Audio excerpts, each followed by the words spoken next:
நடந்தது நடந்து போச்சு. இது எப்படி சரி பண்ணுறதுல அப்புறமா பேசிக்கலாம். பண்றதெல்லாம் பண்ணிட்டு மூஞ்ச மட்டும் எப்படி வச்சிருக்கணும் பாத்தியா? இந்தாங்கப்பா, மாமா எடுத்து என்னது சாப்பிடுங்க. மாமா? என்ன மாமா இது? இல்லைப்பா, உங்களுக்கு பிடிச்ச வடை அதான் சுயம்னு கேட்பீங்களே, அதெல்லாம் வாங்கிட்டு வந்திருக்கேன், சாப்பிடுங்க. என்ன மாமா திடீர்னு? ஏதோ வாங்கிட்டு வரணும்னு தோணுச்சு, வாங்கிட்டு வந்தேன், சாப்பிடுங்க. மாமா நமக்கு பிடிச்சதான் வாங்கிட்டு வருவார்னு எனக்கு தெரியும். ம், என்ன திடீர்னு அப்பா உங்களுக்கு மட்டும் பலகாரம்லாம் வாங்கி கொடுத்துட்டு போறாரு?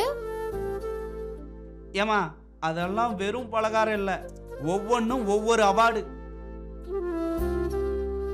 பெத்த பொண்ணுங்களை விட வாழ வந்த பொண்ணுங்க எம்புட்டோ பரவாயில்லன்னு மச்சான் உணர்ந்துட்டாரு.